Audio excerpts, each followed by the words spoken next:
this video, we're going to talk about the Fender Stratocaster Firestorm Finishes. I have a pretty good array of different models here. I can show you the different ones that were released in this color, except for the Strat, or what they called the heavy metal Strat. Also came out in the Firestorm finish around 1991 too. They made limited amount of those, and that was kind of a whole different type of guitar that was designed to compete with the heavy metal market, like with Ibanez and some of the other what I call the big hair band guitar players. But they started out with basically this model here. This is a Strat Plus Deluxe 1991, and it's got the Firestorm finish. Now, each one of these finishes are unique to the guitar itself. They're a little bit more labor intensive than your standard production finish, you know, like a surf green or something like that. And even the burst finishes, they were considerably more labor intensive to make these finishes. And I'm going to explain that some to you in a second. Now, there's two of them, the Firestorm finishes, that have rosewood fretboards. And it seems like most of the time that's what you see. And then occasionally you see these.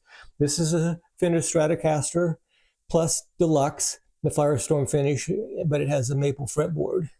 And this one also has the N1 serial number.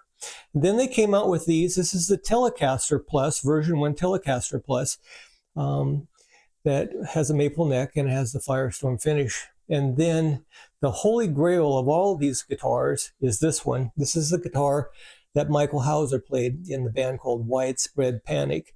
And this one has the tremolo system like a Strat.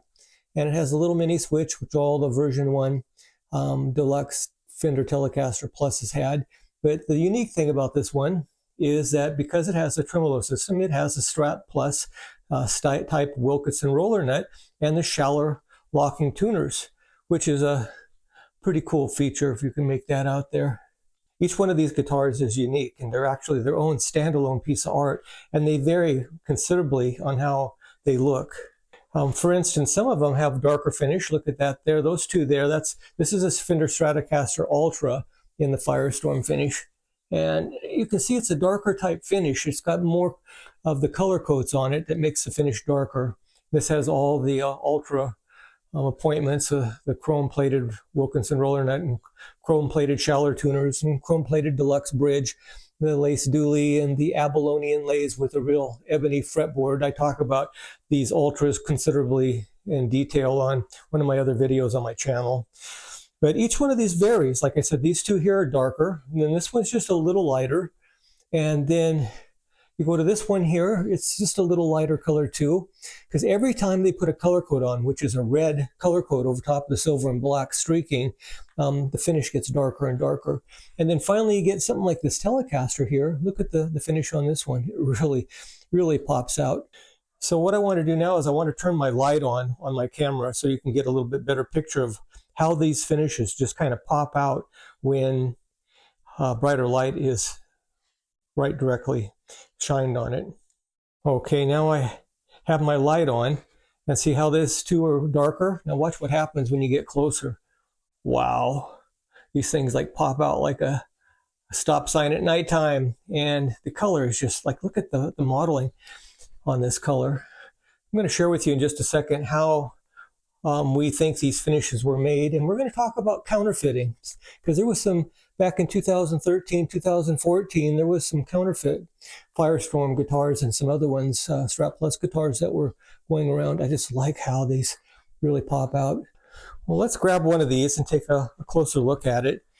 And this is a Telecaster, standard Telecaster Plus in the Firestorm finish, but I think you'll get a little bit better idea of what these look like, putting them underneath the halogen lights here. So the way that these finishes were made, and I went online and I've taken every picture I could find on these kind of finishes, and I found some where the finish is broken. So it helps us to understand how these are made. But you can see how these streaks are made. Every guitar has its own unique streaking pattern because these are all done by hand. So each one is a standalone piece of art, like I was just saying. But what happens to produce this kind of finish, they put a solid black urethane finish down a base coat. And then they would spray it with a really thick, heavy metallic coat. So you got this like really kind of thick metallic, silver metallic coat that you sprayed over the black. Then you take watered up aluminum foil. This is what George Blanda was telling me. And you go and you streak it like this. You can see right here where they just kind of stopped and turned around with aluminum foil. And then they turned it over and did the same thing here. They streaked it with aluminum foil. Then they shot the candy apple color coat over it, which was a red, kind of a magenta candy color coat over top of the silver and black to give this really cool red Firestorm look. And then they clear coated it. They also shot, before they clear coated it, a black burst around the edges to hide the finish, the way that they would have been finished on the edges of the body. The burst kind of hides, you know, anything that you would see along the edges here, and it creates a really nice effect. And then they put a really thick coat of urethane clear coat on it, and then they sand it down so it's level. And I've seen some of these, you can kind of see a little bit of the streaks in the clear coat, but like this Telecaster, it's just beautifully perfect. And so they leveled it out and then buffed it, and you had this really cool Strat Plus finish. Look at the way this thing lights up. These things are so cool. Let me grab another guitar and we'll take a look at it. Well, a little bit darker colored one this time. Let's take a look at, let's just take a look at this one. Oh, this thing weighs 9 pounds, 9 ounces, and I almost guarantee that this guitar here probably is made out of ash. I just got this guitar in. This was owned by a guy who was a lead guitar player for a band back in the early 1960s called SOS. They had like a one-time big hit song called My Girl, or That Girl, or something like that. And he was the guitar player, and he bought this guitar brand new in 1991 and barely touched it. It's a classic closet queen. And he contacted me, and he knew he could probably maybe get more money than what he sold it to me for, but he said, Jeff, I want you to have this guitar. And that's how I ended up getting a lot of these guitars. Each one of them has a story, but I bought them pretty much most of the time directly from the person who had the guitar. But you notice this one now, it's a darker finish. When I turn it this way, it looks almost black. But then when you start turning it like this, the light starts hitting it. Wow. Oh, then it just lights up like crazy. And the back on this one too, the same thing as that Telecaster. You can see how the streaking was done, but see how subtle it is? This one's apparently got more of the color coat on it. Every time with a candy apple color, you put down the color coat, which like in this case is a transparent magenta or red, then every coat you put on it gets just a little darker and a little darker, and then you clear coat it, and each one of the finishes then varies because of that. I'd like to share with you really quickly what George Blanda told me, because I contacted him years ago and was interested in how these finishes were made. George Blanda was a former custom shop get started at Fender, and he was head of research and development. He told me, he said, direct quote from him, James Colback, who ran the paint department, came up with the Firestorm Finishes. He adapted it from custom motorcycle finish techniques. Apparently he was doing custom motorcycle, like Harleys and stuff, before he started working at Fender. And he brought this method of making this finish with him to Fender and talked him into allowing him to do a limited number of these guitars. Back in about 2013, there was a guy that saw that I was making pretty good money selling Strat Plus guitars. I was picking up and some really super nice pieces. As if you're familiar with my website, you know I deal with these guitars a lot.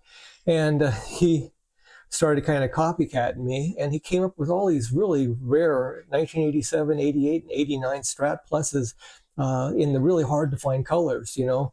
Like for instance, this one was one of his eBay auctions. You can see it's from March 30th, 2014. The guy's name was 10 Star Guitars. And he had these pictures, and they're always kind of grayish looking, like not done in really good lighting, really poor lighting. And like he always came up with these ones. This is supposed to be a dusty rose, but if you look at it, it just looks kind of off a little bit. And all the guitars he had were kind of, the colors weren't quite right. And like this is a surf green, and the finish was kind of dull looking. It's supposed to be Torino red or Fiesta red, and looks pretty close to being the real thing.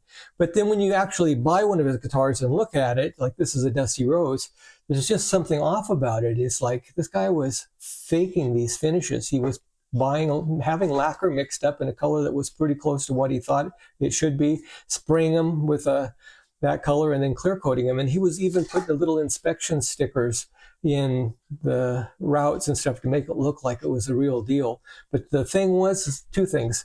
The finishes were always dull and looked like they'd been scoured with steel wool. You can see that here in this Dusty Rose. It's just something off. It doesn't have that faint outline of the pickguard either that usually happens when the urethane clear coat starts to yellow. He had really grandiose stories. And then, like for instance, I bought from him this Strat Plus Deluxe Firestorm guitar. See it here? It looks like the real deal, man. I mean, it looks like a real Firestorm guitar. And there's an old saying that want makes us blind. And that's so true. Here's right after I took it apart and cleaned it up. And I'm going to show you what it looked like before I cleaned it up. You just glance at this thing, you think, wow, it's it's the real deal, you know, and that's what I thought it was. And so here's a picture of the back when I got it. It certainly looks like a Firestorm. But when you open it up, there's a couple of anomalies. This is a Firestorm Ultra that he had done this fake finish on. But what he was doing is he was spraying these bodies kind of an orange red. He was taking a piece of cardboard and an airbrush with black and putting black streaks down and then clear coating it and passing it off. It was pretty ingenious. But he was picking up cheap, beat up old guitars, you know, guitars from 87, 88, 89 that had chips and banged up, getting it apparently at pawn shops or something like that, and then faking all these finishes: surf green, graffiti yellow, you know, dusty rose, Bahama green, all these different colors. And if you look at this really carefully, you'll start to discern quite easily that these are fakes. First glance, it looks like the real deal, but look at the inside of the route. It's just this kind of like flat color with a clear coat over top of it. And here is one of the pictures of the back of one of his fakes. And see the white gunk that's all over in there? I want to show you some other pictures of that in a second. But these stripes were just put down with some kind of airbrush and a piece of cardboard, where you spray off the edge of a piece of cardboard over top of red. Here's the real deal. Now, can you see the difference? I mean, look at this compared to this route and then side by side with this one. You can see how the candy color is just like candy. I mean, it's like really thick and it's three-dimensional, and it's basically black, silver, and then streaked, and then red added to it. It's not red with black streaks just created with an airbrush. You look at these things and you can see there's a big difference on how these were made compared to how this guy from 10 Star Guitars was doing this. I mean, look at the three-dimensional look of this finish. I mean, the fakes don't come even close to looking like the real deal. Here's a fake one that's got the trim setter in it. And then you go to a real one with a trim setter. Look at the finish on this thing. It stands out like just crazy.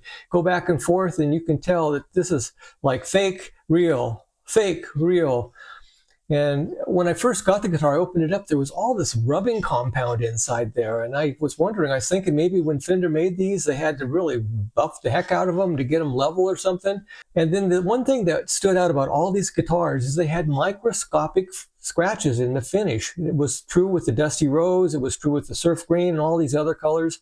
But look at the finish on this. You look at it, it looks like it's microscopic scratches, enough that it makes the finish dull looking, like it was rubbed with steel wool.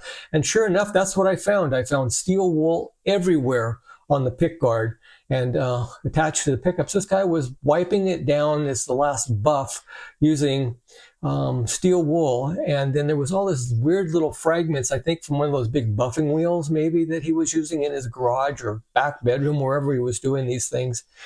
One thing that started happening with the Firestorm that I had, the finish started cracking. You see these hairline finishes all over this. This is indicative of somebody sanding down a urethane coated body and then spraying it with a pretty thick bunch of material that's lacquer. And then the lacquer starts to check. It's called lacquer checking. And you can see here, there's a horizontal crack there. Well, here's the interesting thing that happened. This one guy was in touch with me, and he was suspicioning that these guitars were fake, and I'd kind of pretty much figured out they're fakes. And he said, take a look at these pictures. And one of the pictures he sent me was this hang tag. And then I looked at the serial number, and the serial number was exactly the same serial number as my Strat. So this guy had put the wrong hang tag with another fake that he had. And then that picture came back to me. And I looked at this and I go, N10279997. That's the same as, wow, okay, well, then there's the part number above. And sure enough, the color code for that is 37. Now, Fender often listed the 3 digits, 737 for the color code, but the first digit, which is 7 in this case, is actually the case that was shipped, the guitar was shipped in, and 37 is the color code. And as you look here, 37, if you look on a sales brochure, the color code 37 is Antique Burst, not Firestorm. Now, Firestorm was 78, and that's the way it showed in all the brochures, 91 and 92, that color was number 78. I told you that the finish started cracking on my Ultra, so I decided to do an acetone test. We put acetone into the back tremolo route first, and the finish started bubbling up like crazy. And then we put more acetone on it, and this finish started coming up. And you can see how 10-star guitar guy was doing this, is he was putting down a white base coat and putting down red, and then airbrushing these streaks on. And sure enough, when we started peeling this finish off, guess what color it was? Just like the hang tag said, it was, Antique Burst. And so we caught this guy red-handed. Now, the guy in Ohio that bought quite a number of guitars from him took him to small claims court and got all his money back. eBay banned the guy, and he kind of disappeared because he was finally caught up, and there was a lot of people super angry. But look at this. When you started using this acetone on the body, it just started peeling off. Now, this would have never happened with a urethane body. You could take acetone and put it on a urethane body, and it won't start peeling up like that unless you let the acetone stay there for quite some time.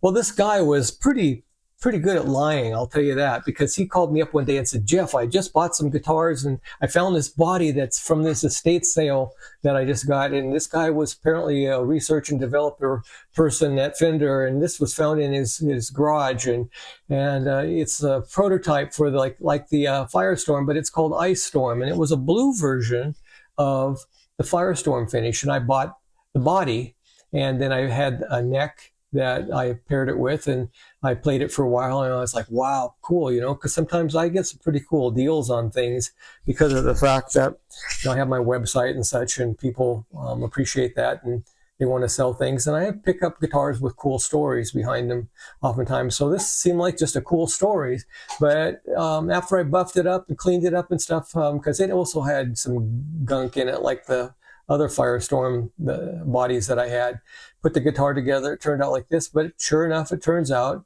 that this body was a fake, done just like the Firestorm finishes. And if you look at it really carefully in the pickup route, you see the same thing. The lack of depth of color is just blue with clear lacquer shot over it, and then black streaks that were created somehow by using an airbrush.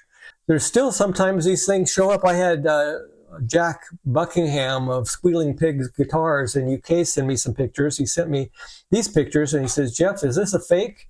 And as soon as I looked at it, I thought, there's another one of those fakes. He got one, and it's in UK. And you look at this, there's just no way that this compares to a real Firestorm finish. And once you own a Firestorm guitar, a real one, and put it side by side with one of these fakes, you spot it right away. Now let's take a look at just a couple of the more shots of real Firestorm finishes, and I want to show you how this finish was actually created.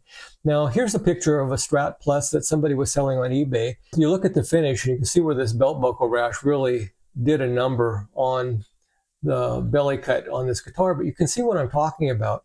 You can see that once that transparent red color coat and the clear coater broke off, when somebody must have had a huge belt buckle, and it takes it down past those finishes, you end up with the black and silver. So you can see how Firestorm finishes, they laid down black, and then they sprayed it with a silver metallic base coat. Then they streaked it using something like watered up aluminum foil, and then they shot a candy apple red, or more of like a magenta color, over top of it to give it its color, and they shot the burst all the way around it, and then they clear coated the whole thing. And they probably used pretty heavy urethane clear coats on this so that they could sand these finishes down to where they were perfectly smooth. But this Telecaster Plus picture, you get a little closer detail here. Somebody played this guitar hard, because you can see the scratches all over. But you can see the same thing here, black, silver, and then candy color. There's a picture of that Stratocaster we were talking about, with the belt rash there. and you get really close, you can see what's going on here. The candy coat is pretty thick, and I've seen other guitars that have like candy apple red or midnight wine or candy apple blue. You break the finish, you can tell that the color coat on those guitars is really, really thick. Here's a really good picture that really clearly shows how these colors were achieved, and that's how come you get pictures like this. I mean, look at this. These guitars are just beautiful. There's no way, as you compare this guitar side by side with the fake, that they even come close. Once you start recognizing the real ones.